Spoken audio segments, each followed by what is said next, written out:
You're really fashionable and you look really good. Not at any time did they think Ora is not fashionable. We don't want to spend all our money on clothes. What tips can you give us? What are the first few pieces you should always have? That's the first rule. Or when they say you look straight, realistically, that's the shape that most people have. They just don't like to admit it. We might not necessarily look good in every single thing when we style our complexions together. Yeah. So what are the different styling tips that you can share with us today? The trick to it is many people try to choose colors based on their actual complexion.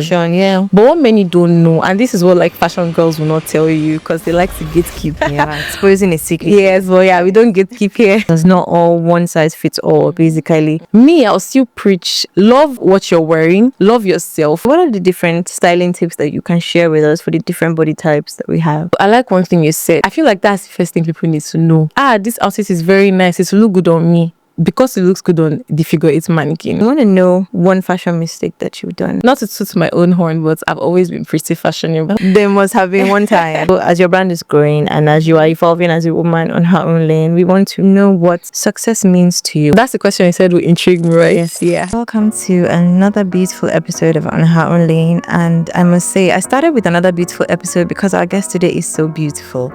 I mean, when we met, I was like, oh my gosh. And then she's so tall. I was like, and Amazon is in the building, She was not wearing all white, so, I say more.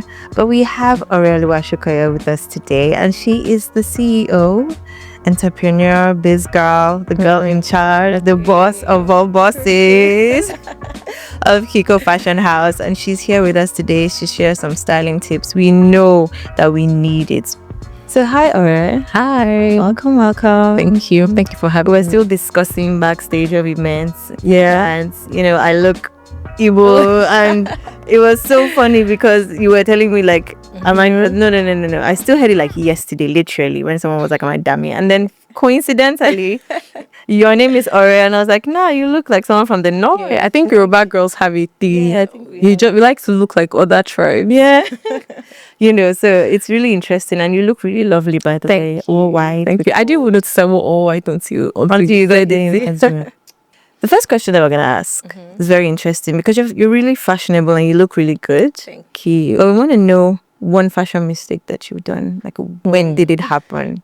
There must have been one time. You want me to air my dirty name? We want to know where you started from. Okay. So, not to toot my own horn, but I've always been pretty fashionable. Okay. Right? That's good. But a time I remember is when I was in in secondary school, you do these coaching classes. Yeah. That's after the session, you do summer lesson. Yeah. And then you wear casual. Yeah.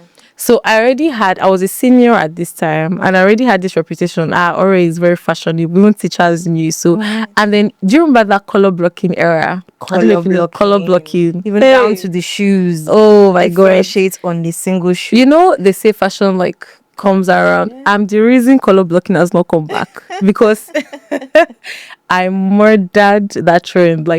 Okay, so then I used to just wear, I even used to layer. I would probably wear a pink top, then my inner will be red. I'll make sure it's showing. Then I'll put a jacket, purple. I'll do belts, orange. Every single thing on my body is a different color, flashing colors. And it was a disaster. But the funny thing is, at that time, I didn't know. It was looking back, I was like, I really destroyed, killed it. But one lesson I took away from that was I always whatever I wore to school that time, I always carried it with confidence. I used to walk like Miss World, as if I was the most beautiful girl in the room. So people still had that impression, not at any time did they think Ora is not fashionable. Okay. They still kept that impression about me, Ora is the most fashionable girl in class, even though I was making fashion blunders. So that was when it started clicking to me that even more than what you wear, how you wear it, how you carry yourself, that confidence is what really matters, right? Because that is how people perceive you, how they see that you perceive yourself. True. Confidence is key because you kind of looking so beautiful, but you have confidence in what you're wearing. Really, it's going to show. Yeah. So that's a very good takeaway within the first 5 minutes. You need confidence in what you're wearing, girl. Very good. So we're gonna go on to styling because you're confident in what you're wearing and you're confident in who you are, but you want to style yourself. We have different shades in Nigeria. Just like us beautiful ladies. You're light. I'm dark. But we might not necessarily look good in every single thing when we style our complexions together. Yeah. So what are the different styling tips that you can share with us today for different complexions? The first thing, to be honest, is accepting your complexion and loving it, right? Because we're African girls, so but because we've been westernized, many people like to look yellow. So even dark-skinned girls like yourself, beautiful dark-skinned, and you'd want to bleach etc, because so already there's already that like lack of confidence in the color that you. So if you're not confident, or if you don't feel good about your color or your complexion, any color you wear will not. It won't pop. Do you understand? It won't pop. So that's the first thing. Yeah. Now going into like the details. The trick to it is many people try to choose colors based on their actual like complexion. Yeah. But what many don't know, and this is what like fashion girls will not tell you because they like to gatekeep. Exposing a secret. Yes, but yeah, we don't gatekeep here. So you need to look at your undertone. Okay. So your undertone is the shade that your color itself reflects. So the way me and you are like different colors, I don't really consider myself light skinned. I always say maybe like I'm caramel or something. So the way we're different skin tones, we may have the same undertone, even though we have different complexions. Okay. So there are 3 undertones. There's the warm, there's the cool, and there's the neutral. Okay. Easy way to know, easy test is if you check your veins. Okay. Where your veins like pop out the most for me is here. Okay. So I have green veins, right? You can see. By the way, I used to think before that people that had green veins used to bleach. I think there was actually something that went around that time. Yeah, that when you look at and it's green. Is that the person's bleaching? Since we're not bleaching, but you have to change mindset. Yeah.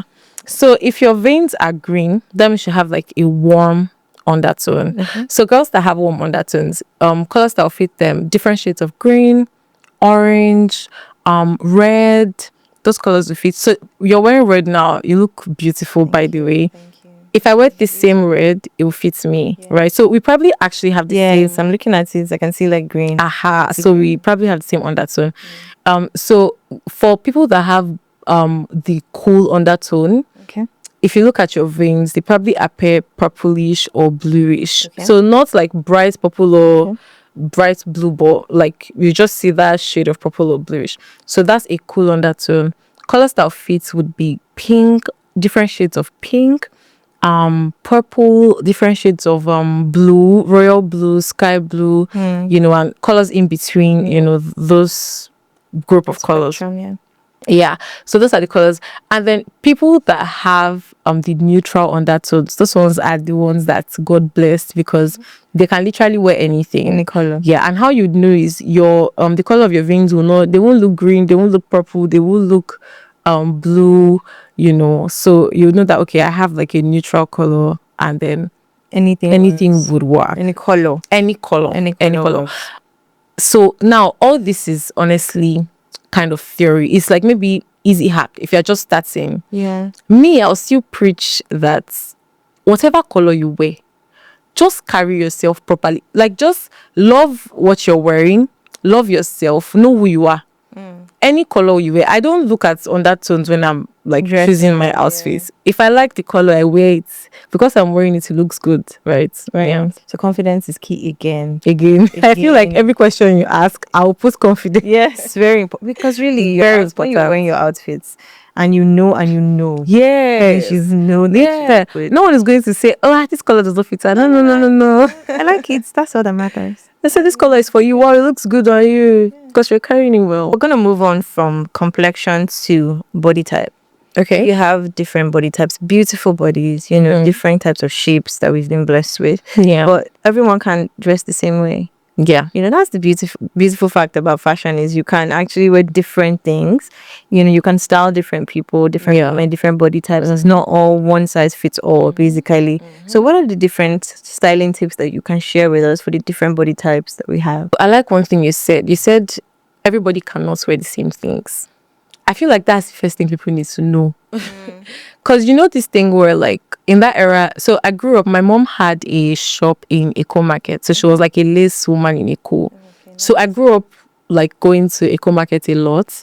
And at like a very young age, I think at like 12, I was going to the market myself, like to shop, because they never, like whenever they took me shopping, I never used to find what I liked early. So my mom's like sales girls or sales boys, they will always be tired that Aura does not find what she likes, so she will take us around the market. So they just told me, oh yeah, go by yourself. So you know this thing where like they will display clothes on a mannequin, and that mannequin has like figure 8. 4 mannequins out. Exactly.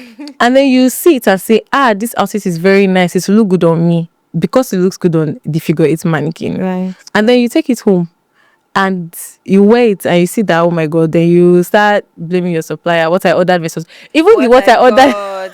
You see it a Yeah, you lot. see those things on Instagram. And sometimes if you check the comments, they say, but you did not post like this or you did.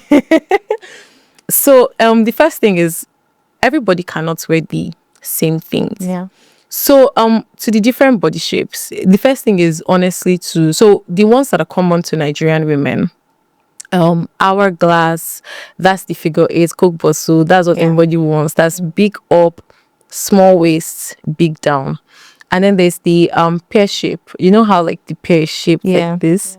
And I think that's the one that is even trending now, because that's what girls are doing BBL for now. So small up, small waist, and then voluminous bum. Yeah.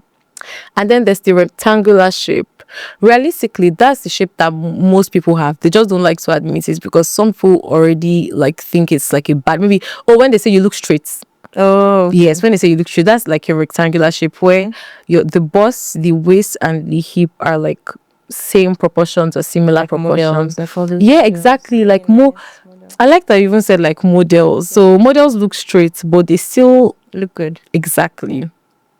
So there's also the apple shape. Okay. So the apple shape is like a lot of the volume is around the lower body area. So big tummy, big bum, and then thin legs. Okay. Then the last one, the name coming to my mind first, I don't want to call it that, but it's the one that's like big up and small down. Okay. That's also a very common shape for Nigerian ladies. Yeah. Now, the first thing is there's no shape that is not beautiful. You are the one that is not appreciated. Yes, there's no shape that is not beautiful. Now, the key to styling these body shapes or these body types is to find the selling point of each. Okay. So, for instance, the hourglass, your selling point is your waist. Okay. So wear things that highlight your waist. Wear whatever outfit you're wearing, make sure your waist is highlighted. Wear cinched. If you're wearing a shirt and pants, tuck it in. Let the waist be fitted. If you're wearing a dress, wear dresses that have bands in between or that have like half-length cuts that will show whatever you wear. Make sure it's highlighting your slim waist, since that's like the selling point. I'll just, because there's a lot of body shapes, I'll do like the common one that people may have issues with. People that have big up, small down. I've realized, I've seen that there are lots of girls or ladies like that don't like their bodies. Why? Because you have big up, big down, big small down, and you wear like a fitted top and jeans, very tight jeans. Of course, you're looking like this, right? So the key is embrace wide leg pants. I always say that's like what they call palazzo pants, wide leg pants. Yeah. Wide leg pants in different shapes, different forms. Cargo, you can wear like the ones that have like pockets. Yes. Whatever gives your lower body more volume, right? So don't try to add more volume to your upper body. You must appreciate your upper body. Oh, my upper body is big, I love it. So embrace it. Wear like fitted tops, wear shirts, wear, but your lower body, add volume to it. Wear flared pants, skirts, wrap dresses. Wrap dresses work for all body types. That's a hack. Wow. Wrap dresses, all body types. You look good in a wrap dress. So then I guess for the rectangular shape, people like that are like the luckiest. Mostly anything you wear will fit you. Yeah. Just make sure, for instance, you can wear like big up, big down, like I'm doing now. Yeah. Big up, big down. Embrace crop tops. It doesn't have to be like maybe crop top that will show your tummy or tight crop tops, but crop tops, free crop tops, crop shirts with wide leg pants. long skirts, long dresses, those kind of things will accentuate your body. Yeah. And also whatever has like pleats, yes, pleated clothes for the lower body, everything that has pleats, embrace everything pleat. Yeah, thank you so much for sharing that with us. I've learned a lot right now. I'm trying to think of 1 or 2 times I've done some fashion mistakes, but hey, we listen, we don't judge. And again, whatever you wear, just wear it with confidence. Have you not seen people that all these like maybe celebrity stylists that they just wear like the most absurd things, like they wear the weirdest things, and when you first see it, you're like, what's this person wearing? But by the time they walk into a room and the way they like just that presence, you start liking it. We're circling back to that. I think it's like confidence and knowing who. This whole podcast is just about you being confident, to be honest. TED Talk, maybe next episode is confidence 101. Because we're circling back to that, and it's very, very, very important. Dressing for your shape.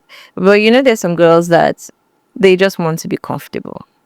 They just want to be comfy. I'm one of those girls. Whether they're whatever shape, whatever type they are, they want to be comfortable. So how can you dress a woman on her own lane who is comfortable, who, she understands her value, she knows who she is in Christ, she knows who she is, where she's set in, and she just wants to be comfortable every day, looking smart, looking sharp, of course. We're not looking frumpy, we're not looking slouchy, but we want to dress comfortable. So can you share some tips? Because that's really what your fashion brand is about. That's your essence. Yeah. 9 out of 10 times, maybe even 10 out of 10 times when you see me, I'm wearing comfortable clothes. Because generally, I don't like stress. So it shows like in my appearance too. But I also like to look good. So that's actually like how my brand started. Just to provide, because whenever I wanted to like buy clothes, I would like something, but it's probably just too tight or just or stressful. Why do I need to go to through so much stress to look good? Yes. So that's what we do at Kiko. You don't need to do the most to look good. You can be, in fact, I feel like I believe being comfortable in itself has a way of reflecting in like how you carry yourself. Because imagine that's why sometimes you'd see like maybe ladies wear short skirts. Not to say short skirts are bad, but maybe wear things they are not comfortable in. And in fact, the skirt may not be that short, but because you're not comfortable in it, you're walking and you keep pulling it down, or you keep like adjusting yourself. That already sends a signal that you're uncomfortable, you're not confident. So, and the beautiful part about this dressing comfy is that comfy clothes fit almost anybody. Wow. That is, so when I started this easy wear, that's easy wear is like just clothes that you can wear easily and still look good in. Very important. When I started, because effortless, slay. Yes, effortless chic. So when I started, girls, because I am tall, average body size and everything, people who are like really slim or petite would say, Ore, I really like this design, but it may not fit me. It will fit you, I promise. And then people who are also plus size will say, I really like this design, but your body, maybe that's why it fits you. But as time has gone on, so I have then gone to use like plus size models, petite models, just to show that comfy clothes can fit anybody. Do you know why? Why? Because when you wear an outfit that is free down, it cinches your waist. And then it's also a bit free up. It may not even everything might be free up, but so far it's free down and it cinches. This is another hack. So far it's free down and it cinches your waist. You most likely look good in it.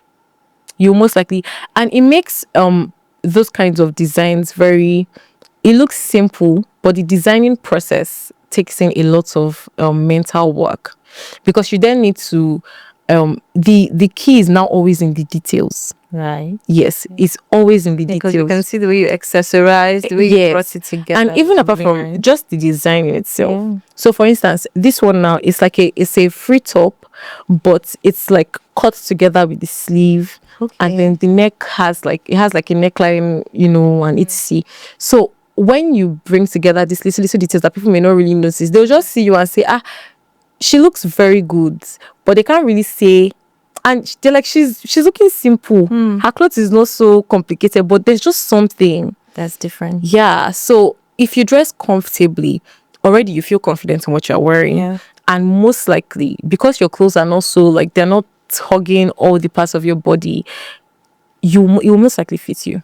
But apart from the fact that we have comfy clothes at work, we also have people that you have to ensure that your styling is also on a budget. We don't want to spend all our money on clothes. Yeah. I don't want to spend. So how could you, for a woman that is on her own lane that wants to ensure that she styles herself and is able to afford it, and is able to spend her money and her resources that's given to her wisely, what tips can you share with us? What kind of pieces should a woman get first if she wants to, like, let's just paint a scenario now. We have a woman who wants to change her wardrobe, and she's listened to this podcast, and she wants to change her whole wardrobe, and she needs to start. She's not just going to go out and buy everything at home. So what tips can you give us? What are the first few pieces you should always have? Then you can now proceed from there as a woman who is changing her style. Okay, so I think you've asked two questions. First, on a budget, and then what are like essential pieces? So on a budget first, it's always relative. A $1,000 budget can be small to somebody, it can be big to somebody else. So the key is being as realistic as possible. Know exactly how much you have, and don't. I always say, well, I mean, I own a clothing brand, so I don't really advise my customers this, but the truth, because I want them to spend all their money, right? But the truth is, before you go shopping at all, know exactly how much you're spending on clothes. Have how much you're spending, and don't go to, if you know, okay, say for instance you have 50K to spend and you want to buy maybe like a few pieces, don't go to a brand that sells one piece for 45K. Do you understand? So just know exactly how much you can afford, and there's brands that fall within different ranges. So I always tell my people that if you say maybe, oh, Kiko is too pricey, some people, the same way you're saying Kiko is too pricey, some people think Kiko is too cheap, like up your prices. Yes. So if you maybe think a brand is pricey, there are other brands that are not as pricey that would fit into your budget. You just need to check, right? So I think it's always very relative. Just know how much you have and don't deceive yourself. Maximize. In terms of essential pieces, very important. Get neutrals first. That's the first rule. Get neutrals. What I mean by neutrals, like neutral colors. Get a black. If you wear like a shirt mostly or a top, whichever one, get black. Make sure you have black. Have white.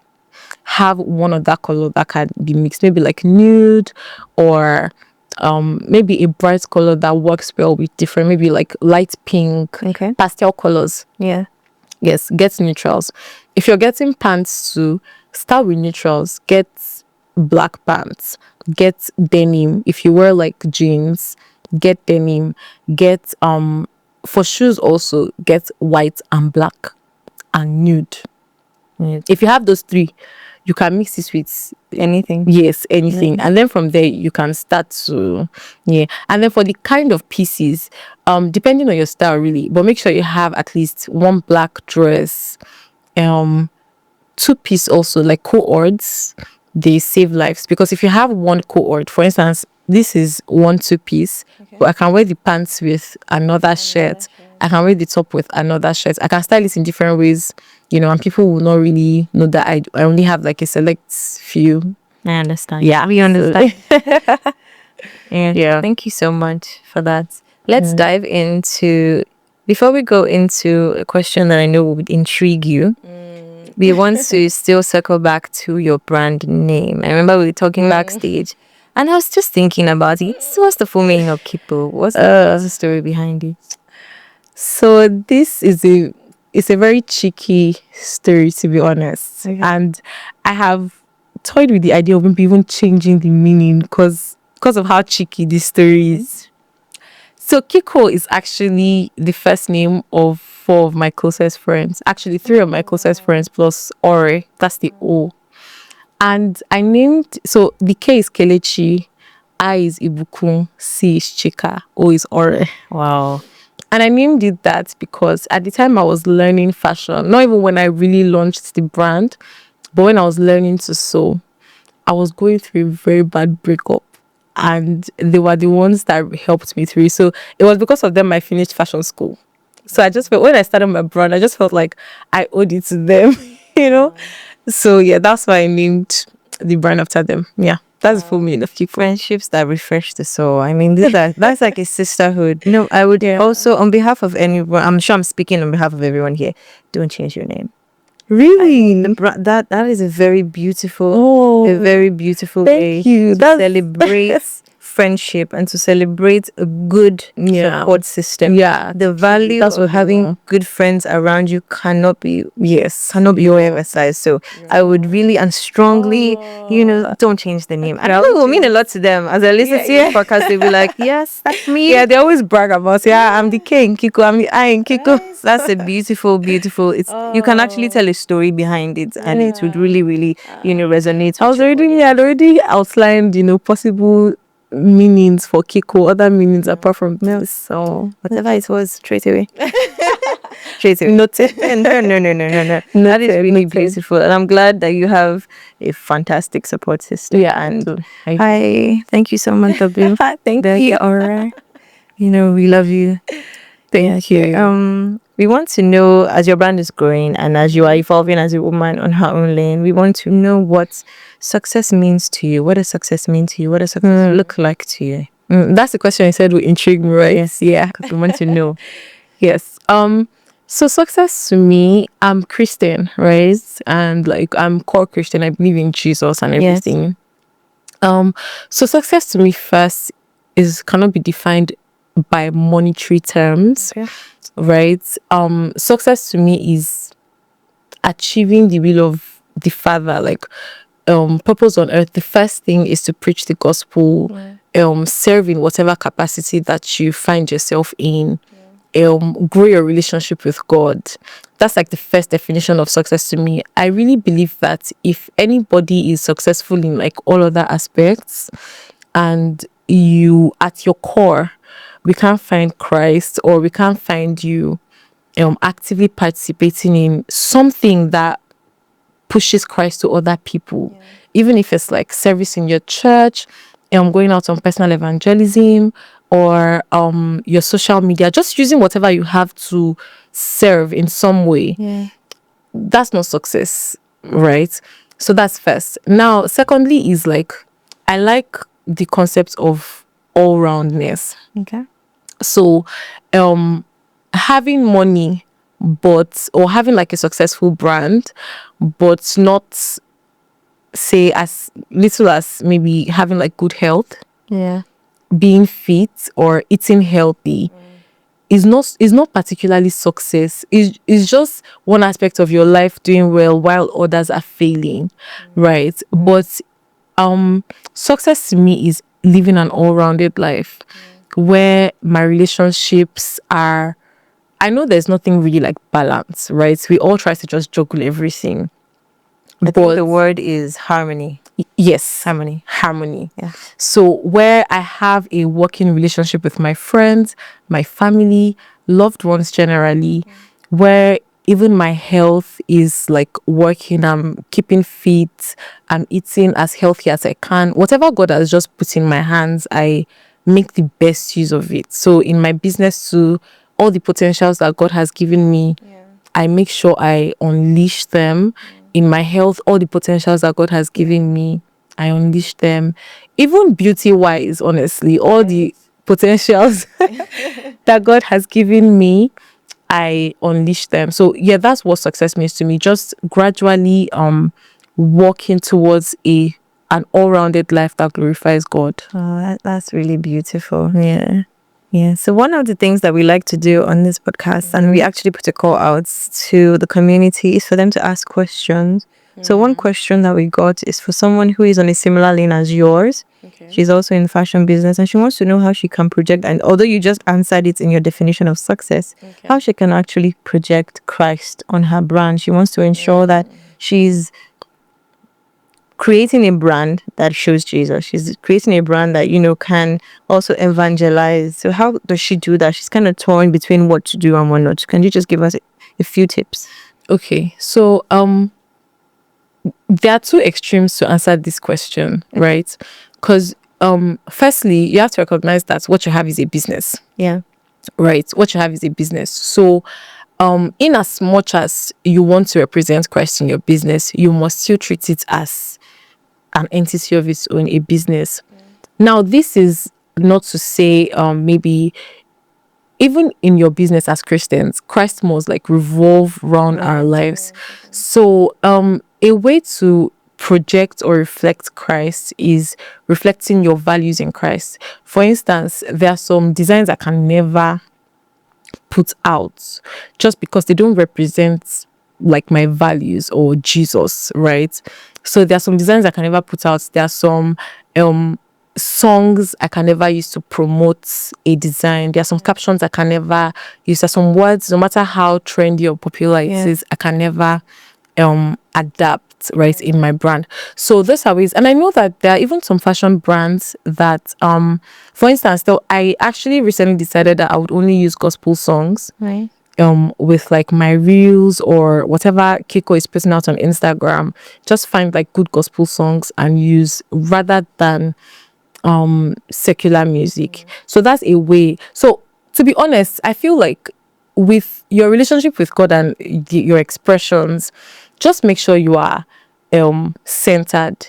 If you're centered, God will inspire you in how to represent. So you don't even necessarily have to represent Christ in your brand the way I do or the way another person does. But from your relationship with God, you will be inspired to reflect how God wants you to reflect. That was beautifully said. Thank you so much. Because she's also on her own, so she has to do it exactly on her own. Yeah. Thank you so much, Aura, for sharing. Thank you with us. And we had a wonderful time. This is a beautiful way for us to end the conversation today. We'd definitely love to have you back with more times. Yeah, I'd love you. This is my first like podcast day. Yeah, so I'm excited. We're so lucky and so happy to be your debut podcast. We're grateful and thank you so much for your time. Thank you. And thank you so much for listening to today's episode. If you have one or two things that you learned, please drop it in the comment section below. Don't forget to like, to subscribe, and to share. Bye for now. Don't stop walking on your own lane.